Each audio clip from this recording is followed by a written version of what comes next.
Pernahkah kamu merasa hampa, bukan karena kekurangan tapi karena kehilangan arah?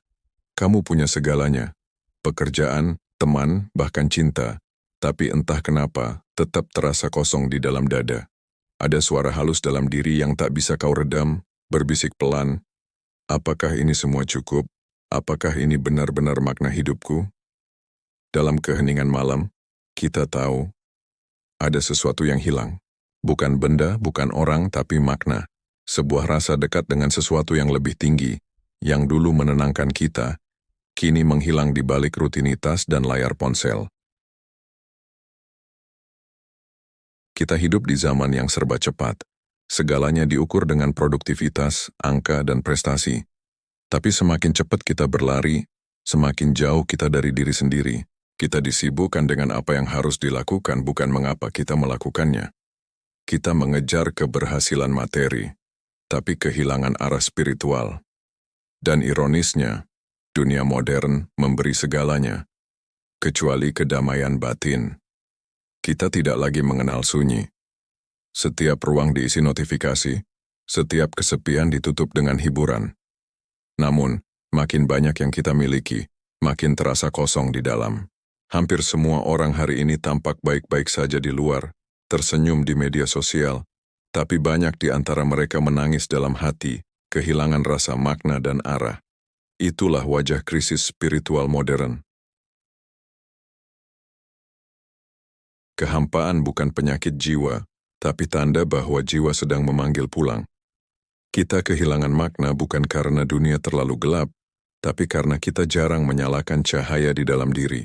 Kita terlalu sering menilai diri dari pandangan orang lain. Kita lupa bahwa nilai sejati tidak pernah datang dari luar, melainkan dari kesadaran akan siapa kita di hadapan Tuhan. Bila hati dipenuhi kesibukan, ego, dan ambisi, maka suara batin menjadi semakin pelan, dan lama-lama tak terdengar sama sekali. Disitulah akar kehampaan tumbuh. Krisis spiritual sejatinya bukan kehilangan agama, tapi kehilangan rasa dekat dengan Sang Pencipta. Bukan tidak percaya pada Tuhan, tapi tidak lagi merasa disapa olehnya.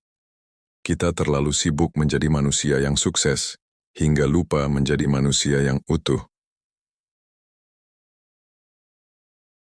Kita tidak perlu pergi jauh untuk menemukan makna. Makna hidup bukan di puncak gunung, bukan di tempat suci, tapi di keheningan hati yang jujur mendengarkan dirinya sendiri. Mulailah dengan berhenti sejenak. Lepaskan segala tuntutan dan dengarkan napasmu. Di setiap hembusan napas, Tuhan sedang berbicara lembut kepada dirimu. Kedekatan spiritual bukan tentang ritual yang rumit, tapi tentang menghadirkan hati sepenuhnya dalam setiap momen kecil, dalam senyum, dalam kerja, dalam diam, bahkan dalam tangis. Ketika kamu mulai sadar bahwa hidup bukan tentang memiliki, tapi tentang menyadari, maka kehampaan perlahan berubah menjadi kedamaian. Hidup adalah perjalanan pulang, bukan ke tempat, tapi ke hati. Dan hati yang tenang bukan yang bebas dari masalah, melainkan yang mampu melihat makna di balik setiap kejadian. Kehampaan bukan akhir, tapi awal dari kesadaran baru. Awal dari perjalanan spiritual yang sesungguhnya, perjalanan kembali mengenal diri, dan kembali kepadanya. Jadi, bila malam ini kamu merasa hampa, jangan buru-buru menutupinya. Dengarkan ia dengan lembut. Sebab di balik kehampaan itu, ada Tuhan yang sedang memanggilmu pulang.